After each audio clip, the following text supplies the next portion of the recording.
The sun hung low over the Texas borderlands, turning the dust into copper powder that clung to everything: boots, wagon wheels, the shallow breaths of men who'd learned not to care too much.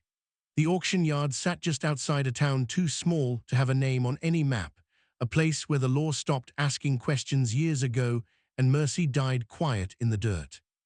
Gideon Crane stood at the edge of the crowd, hat pulled low, jaw tight. He'd ridden in to buy a mule, that's all. A good pack animal to replace the one he'd lost to colic 3 weeks back. But the moment he'd dismounted and tied his horse to the post, he'd heard it, the auctioneer's voice, slick and smooth as snake oil, calling out numbers like he was selling furniture. Lot 17, 5 strong backs, young enough to learn, old enough to work. Brother and sisters, all of 'em, good stock, no diseases. Look at 'em, clean faces, decent teeth. Gideon's stomach turned before his eyes found them. They stood in a row near the platform, bound by rope at the wrists. 5 children. The oldest couldn't have been more than 14, a boy with dark hair and hollow eyes, shoulders too thin for the weight he was already carrying. Beside him, a girl maybe 12, her face streaked with dirt and dried tears, holding the hand of a younger boy who looked no older than 8. Then 2 more twin girls, perhaps 6 years old, clutching each other like the world had already taught them they only had each other. The boy, the eldest, stared straight ahead, his jaw set hard, but his hands were shaking. His wrists were raw where the rope bit into skin. The girl beside him whispered something, and he shook his head once, sharp. She fell silent. "Don't look there," the oldest girl whispered, her voice breaking. "Please, don't look at us like that." But the crowd was looking, some with pity, most with calculation, a few with nothing at all. Gideon felt his breath catch in his chest. He'd seen plenty in his 43 years, war, betrayal, men dying slow in the sun, but this was something else. This was rot dressed up as commerce, cruelty sold in broad daylight with a gavel and a grin. The auctioneer tapped his cane against the wooden platform. "Now, I know what some of y'all are thinking. Can't split 'em up, can we? Well, sure you can, but I'll tell you, by the lot you get a deal. Work 'em together, they don't run. They got no place to go, no kin to find, clean slate." A man in a black coat near the front raised his hand. "How much for just the boy?" The auctioneer grinned. $30, strong back, good hands. The boy flinched. His sister tightened her grip on the younger one's hand. "I'll take him," the man said. "No," the word came out of the eldest boy's mouth like a stone breaking water. Quiet, desperate. "Please, don't split us up. We'll work, all of us. We won't cause trouble." The auctioneer laughed. "They all say that, son." Gideon's hands curled into fists at his sides. He hadn't come here for this. He'd come for a mule. He'd come to mind his own business, buy what he needed, and ride back to his ranch before sunset. He'd spent the last 8 years learning how to keep his head down, how to let the world turn without him trying to fix it. But then the youngest twin started crying, silent tears running down her face, her tiny body shaking, and something in Gideon snapped. He stepped forward. "How much for all 5? The crowd turned. The auctioneer raised an eyebrow, sizing him up. "You serious, mister?" "How much?" The auctioneer's grin widened. $120, cash, right now." Gideon reached into his coat and pulled out a worn leather pouch. He counted out the bills slowly, his hands steady even though his heart was pounding. The crowd murmured. Someone whistled low. The man in the black coat glared at him, but Gideon didn't look back. He handed the money to the auctioneer. "Cut them loose." The auctioneer chuckled, pocketing the bills. "They're all yours, friend. Rope comes free." Gideon walked to the children. He knelt in the dust in front of them, his eyes level with the eldest boy's. Up close, he could see the bruises on the boy's arms, the exhaustion carved into his young face. The girl beside him stared at Gideon with a mix of fear and fury. "I'm going to cut these ropes," Gideon said quietly. "Then you're going to walk with me, understand?" The boy nodded once, his jaw still tight. Gideon pulled his knife and sliced through the bindings. The ropes fell away, and the children stood frozen, like they didn't know what to do with freedom. The twins clung to their older sister. The younger boy pressed close to his brother. Gideon straightened. He turned to face the crowd. All of you, he said, his voice low but carrying across the yard. Come with me. The eldest boy hesitated. Where? Away from here. The girl, the 12-year-old, looked up at him, her eyes red-rimmed. Why? Gideon met her gaze. Because some things shouldn't be bought and sold. For a long moment, no one moved. The crowd watched. The auctioneer lit a cigar. The wind picked up, carrying dust and the scent of dry grass. Then the eldest boy took a step forward, and then another.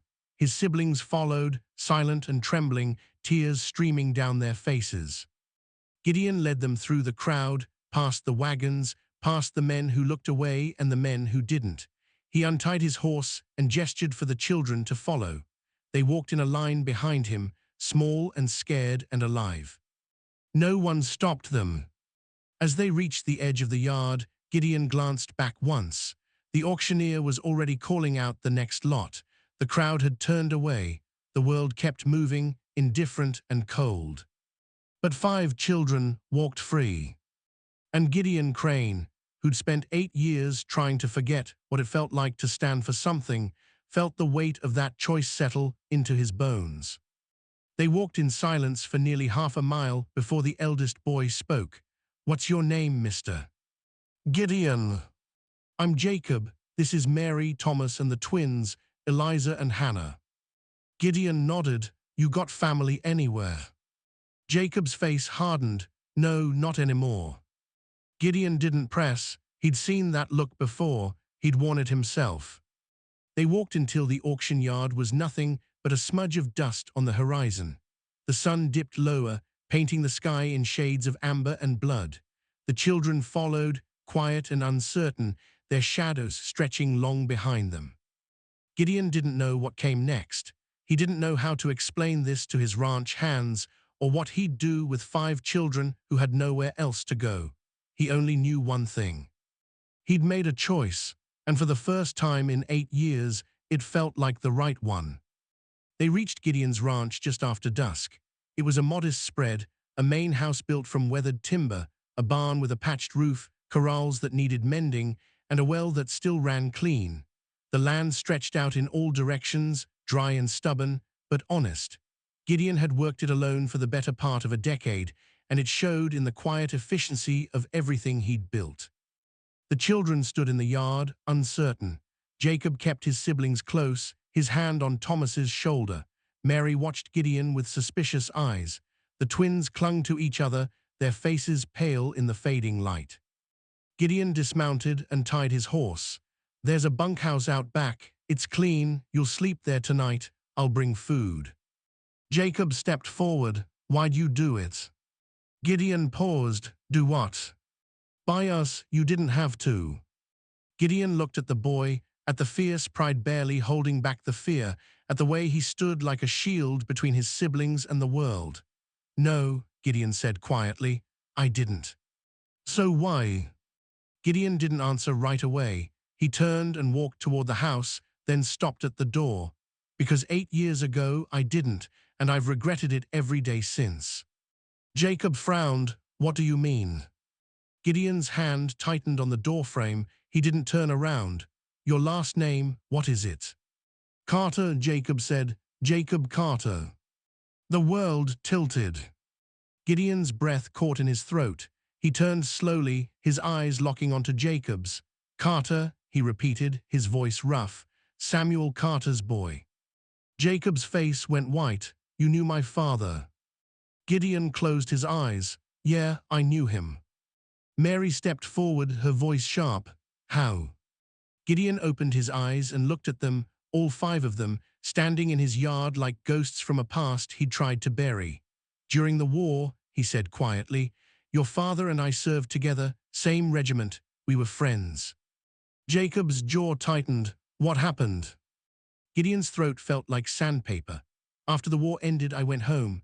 Your father went back to his farm, your farm, just outside of San Antonio. I heard rumors a few months later. Land grabs, men using the war as an excuse to take what they wanted, calling folks traitors if they'd been on the wrong side or just in the wrong place. I heard your father's name, heard his land was being claimed by a man named Dalton, Sheriff Dalton. Mary's eyes filled with tears. We know who Dalton is. Gideon's voice dropped. I should have ridden out, should have gone to see if your father needed help, but I didn't. I told myself it wasn't my business, that the war was over and I'd done my part, so I stayed on my land and kept my head down. Jacob's fists clenched. And what happened to our father? Gideon met his eyes. Dalton came with a writ, said your father owed taxes he couldn't pay, said the land was forfeit, your father refused to leave, so Dalton brought men, burned the house, your father fought back. He paused. He didn't make it. Mary let out a choked sob. Thomas pressed his face into Jacob's side. The twins stood frozen, too young to fully understand, but old enough to feel the weight of it. Jacob's voice shook. You knew, you heard what was happening, and you did nothing. Yes, Gideon sighed. I did nothing. Why? Jacob's voice cracked. Why didn't you help him? Gideon's hands trembled. Because I was a coward, because I'd seen too much blood, too much death, and I thought I'd earned the right to walk away. I thought I could just stop caring, stop fighting. He looked down. I was wrong. Jacob took a step forward. You think buying us makes up for it? No, Gideon said, nothing makes up for it. Mary wiped her eyes. Then what do you want from us? Nothing, Gideon said. I don't want anything. You don't owe me. You can stay here or you can leave. That's your choice. But I'm not going to stand by and watch you get sold again. Not this time. Jacob stared at him, his chest heaving. You think that makes it better? You think one good thing erases the fact that you let our father die? No, Gideon said quietly, I don't. Silence hung heavy between them. The wind picked up, rustling through the dry grass. Somewhere in the distance, a coyote howled. Finally, Jacob spoke. He talked about you before everything. He said you saved his life once, in the war. Gideon's throat tightened. He saved mine first. Jacob's eyes filled with tears. He trusted you. I know. And you let him down. Gideon nodded. I did. Mary stepped forward, her voice shaking. Why should we trust you now? Gideon looked at her, at all of them, and saw Samuel Carter in their faces. The same stubborn pride, the same fierce love for family, the same refusal to break, even when the world tried to crush them. You shouldn't, Gideon said, but I'm asking you to stay anyway, not because I've earned it, but because you deserve a place to be safe, and I can give you that. Jacob shook his head. You can't bring him back. No, Gideon said, I can't. You can't undo what happened. No. Jacob's voice dropped to a whisper. Then what can you do? Gideon stepped closer. I can make sure it doesn't happen to you. For a long moment, no one moved. The children stood together, a wall of grief and fury and exhaustion. Gideon stood apart, carrying the weight of 8 years of silence. Then Thomas spoke, his voice small. I'm hungry. Mary let out a shaky breath. Jacob closed his eyes. The twins looked up at their sister. Gideon nodded. Come on, I'll make something. They followed him into the house, slow and uncertain, like animals stepping into a trap they couldn't quite see. Gideon lit the lamps and stoked the fire. He pulled out bread, beans, salt pork. He worked in silence, and the children watched him, weary and worn.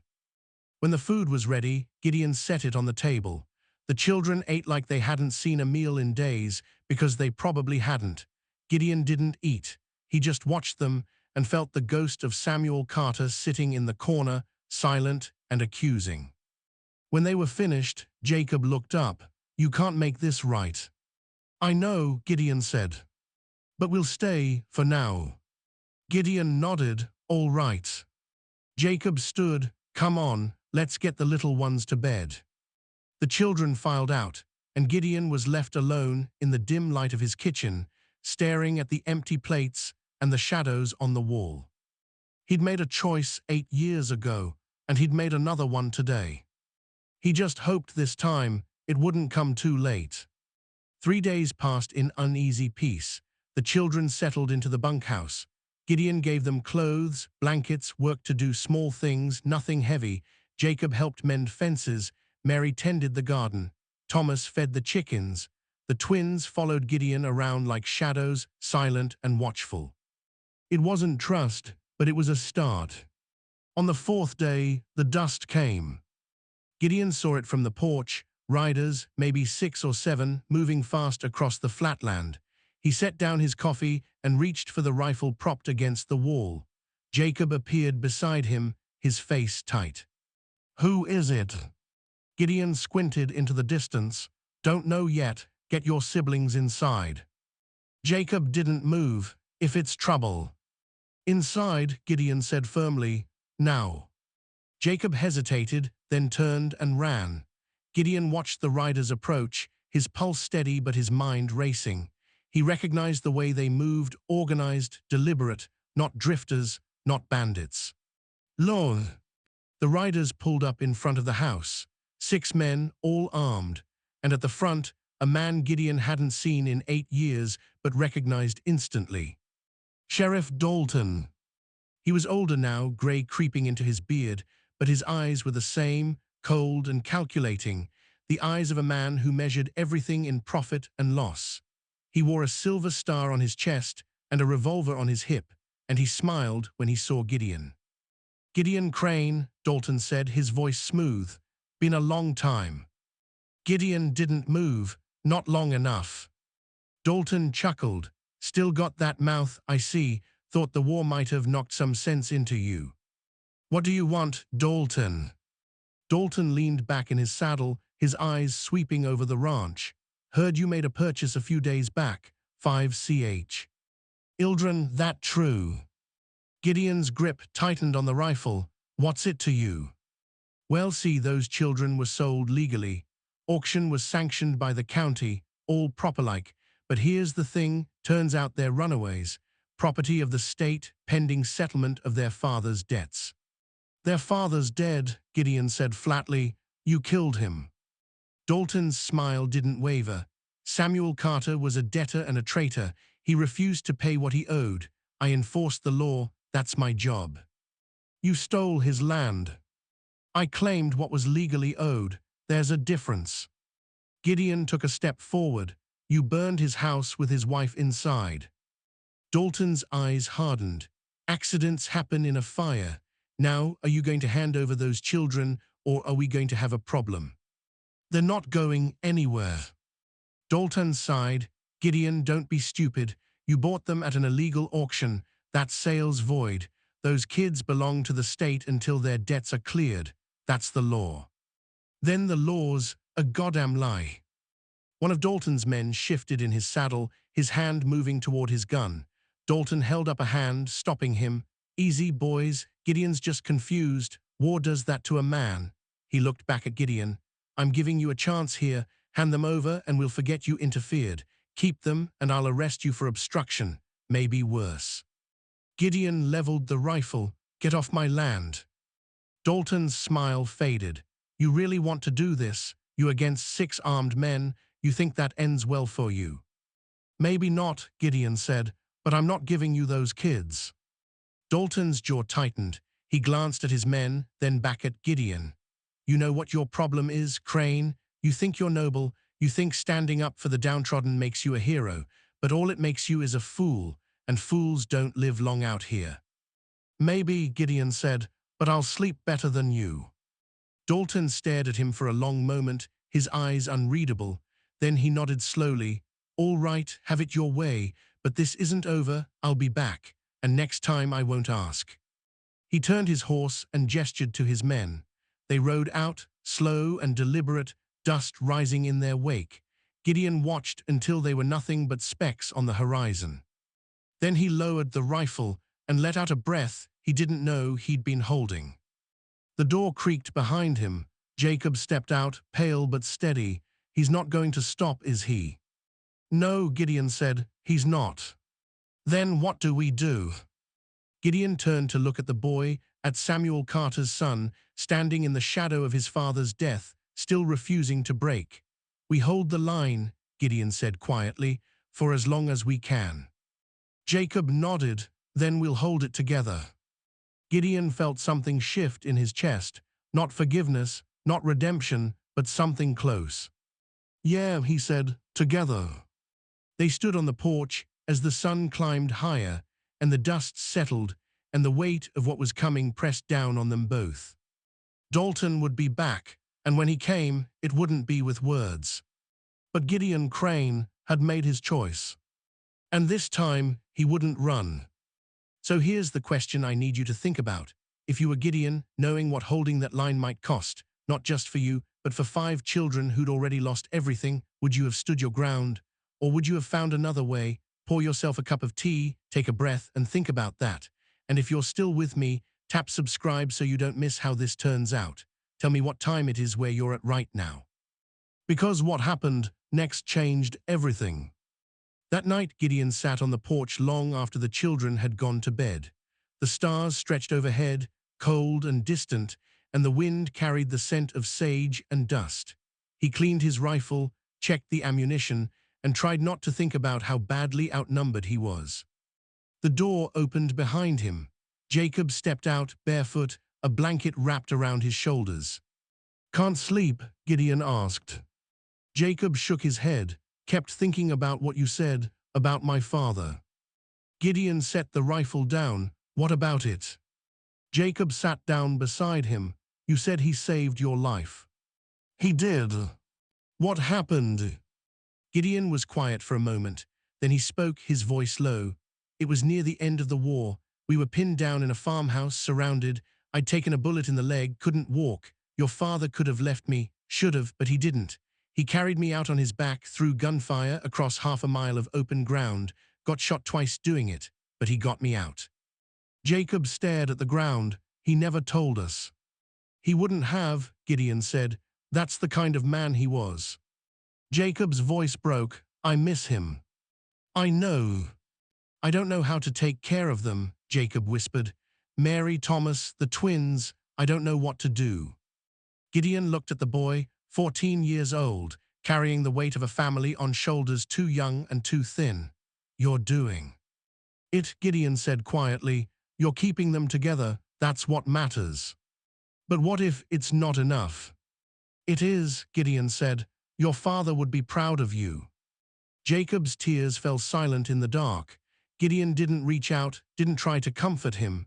He just sat there, a quiet presence, and let the boy grieve. After a while, Jacob wiped his eyes. "Why are you really doing this? It's not just guilt, is it?" Gideon exhaled slowly. "When your father saved me, I asked him the same thing. Asked him why he risked his life for me. You know what he said." "What?" "He said, because if I don't, who will? And then he looked at me and said, 'Next time you do it for someone else.'" Gideon's voice cracked. "I didn't, not when it mattered. So yeah, it's guilt, but it's also a promise I should have kept 8 years ago." Jacob nodded slowly. "You can't bring him back." "No, but you can keep us safe." "I'll try." Jacob looked up at the stars. That's all he would have asked. They sat in silence for a long time, the night wrapping around them like a blanket. Eventually, Jacob stood. "Thank you," he said quietly. Gideon nodded. "Get some sleep." Jacob went inside, and Gideon was alone again, but the weight on his chest felt lighter. Not gone, just bearable. The next morning, Mary approached him while he was chopping wood. She stood a few feet away, arms crossed, watching him work. "You need something?" Gideon asked. "Jacob told me what you said, about my father." Gideon stopped, the axe resting in the dirt. "Yeah. Do you really think you can keep us safe, or are you just trying to make yourself feel better?" Gideon met her eyes. "I don't know, but I'm going to try." Mary's jaw tightened. "Trying isn't enough." "Maybe not," Gideon said, "but it's all I've got." She stared at him for a long moment. Then she knelt, picked up a piece of split wood, and carried it to the pile. "Then I guess we'll all have to try." Gideon watched her walk away and felt something break open in his chest. Not forgiveness, not yet, but the first crack in the wall. That afternoon, Thomas brought him a drawing, stick figures in crayon, a house, a son, 5 people holding hands. "That's us," Thomas said shyly, "and that's you." Gideon looked at the picture, At the careful way the boy had drawn each figure and felt his throat tighten. "It's good," he said quietly. Thomas beamed. "You can keep it." "Thank you." The twins, Eliza and Hannah, started following Gideon everywhere. They didn't talk much, but they watched him with wide, serious eyes, and sometimes they'd reach out and hold his hand when they thought he wasn't paying attention. It wasn't trust, not completely, but it was something. And for the first time in 8 years, Gideon Crane felt like maybe, just maybe, he was building something worth protecting. Dalton came back 5 days later, but this time he wasn't alone. Gideon saw them from the ridge, at least a dozen men, maybe more, riding hard, Dalton at the front, his face set like stone. They weren't coming to talk, they were coming to take. Gideon ran back to the house. "Jacob, get everyone inside now." The children scrambled, fear flickering across their faces. Gideon grabbed his rifle, checked the load, and positioned himself at the window. Jacob stood beside him, holding an old shotgun Gideon had given him. "You know how to use that?" Gideon asked. "I'll figure it out." Mary herded the younger ones into the back room. Thomas clutched his drawing. The twins clung to each other. Dalton's men surrounded the house. Dalton himself dismounted and walked to the porch, calm and unhurried. "Gideon Crane," he called out, "this is your last chance. Send out those children or we're coming in." Gideon stepped onto the porch, rifle leveled. "You'll have to go through me." Dalton sighed. "So be it." He raised his hand. And then the thunder came. Not from Dalton's men, from the west. Hoofbeats, dozens of them. Gideon's heart stopped. He turned and saw them cresting the ridge, ranch hands, townspeople, men he'd worked beside for 20 years. Old Miguel from the neighboring spread, Cal and his sons from the feed store, even Pastor Willis riding a mule, a rifle strapped to his back. They rode down in a line, slow and deliberate, and formed a wall between Dalton's men and the house. Miguel spoke first, his voice rough. "Dalton, you got no business here." Dalton's face darkened. "This is a legal matter, stay out of it." "Legal?" Cal stepped forward. "You call burning a man's house legal, you call selling his children legal." "The law." "The law ain't a weapon you get to swing whenever it suits you," Pastor Willis said quietly. "We've watched you twist it long enough." Dalton's jaw clenched. "You're interfering with an officer of the law." "We are protecting a neighbor," Miguel said, "something you forgot how to do." Dalton looked around at the faces, men he'd known for years, men who'd turned their backs to him. His men shifted nervously. Why, they were outnumbered now, badly. "You're all making a mistake," Dalton said. "Maybe," Cal said, "but it's ours to make." Dalton stared at them, his hand hovering near his gun. For a long moment, the world held its breath. Then Dalton spat in the dirt. "This isn't over." "Yeah," Miguel said, "it is." Dalton turned, mounted his horse, and rode out. His men followed, slow and tense, glancing back over their shoulders. The crowd watched until they were gone. Then Cal turned to Gideon. "You all right?" Gideon's hands were shaking. "Yeah, thanks." Miguel nodded. "Heard what you did, figured you could use some backup." "How'd you know?" "Word travels," Pastor Willis said gently, "and some things are worth riding for." Gideon looked at them, these men who'd come without being asked, who'd stood between him and a corrupt lawman, who'd risked their own safety for 5 children they didn't even know. "I don't know what to say," Gideon said quietly. "Don't have to say anything," Cal said, "just don't be a stranger." They rode out, one by one, tipping their hats. Gideon stood on the porch and watched them go, his chest tight, his eyes burning. Jacob stepped out beside him. "They came." "Yeah," Gideon said, "they did." "Why?" Gideon looked at the boy. "Because your father was right. If we don't stand up for each other, who will?" The days turned into weeks. The children stayed. Jacob learned to mend fences and break horses. Mary planted a garden that actually grew. Thomas drew pictures and stuck them all over the house. The twins learned to laugh again, small and fragile, but real. Dalton never came back. Rumor had it he'd been pushed out by the county, his corruption finally catching up to him. Gideon didn't know if it was true, and he didn't care. The threat was gone. That was enough. One evening, Gideon sat on the porch with Jacob. The sun was setting, painting the sky in gold and crimson. Mary was teaching the twins a song. Thomas was chasing chickens. The air smelled like dust and sage and something close to peace. "You ever think about him?" Jacob asked. "My father." "Every day," Gideon said. Jacob nodded. "Me too." They sat in silence for a while. Then Jacob spoke again, his voice quiet. "You didn't save him, but you saved us." Gideon's throat tightened. "I should have done both." "Maybe," Jacob said, "but you did what you could, and that's enough." Gideon looked at the boy, at Samuel Carter's son, strong and steady, carrying his father's legacy in every word and gesture. "He'd be proud of you," Gideon said. "I know," Jacob said, and then softer, "I think he'd be proud of you too." Gideon didn't answer. He just watched the sun dip below the horizon and felt the weight of 8 years begin to lift. He couldn't bring Samuel Carter back. He couldn't undo the past, but he could give these children a future. He could stand when it mattered. He could keep the promise he should have made years ago. And maybe, just maybe, that was enough. Years later, people would talk about the day Gideon Crane bought 5 children at an auction and brought them home. They'd talk about the standoff with Dalton, about the men who rode in to back a neighbor they barely knew. They'd talk about the garden Mary grew, the horses Jacob broke, the drawings Thomas made. But Gideon would remember something else.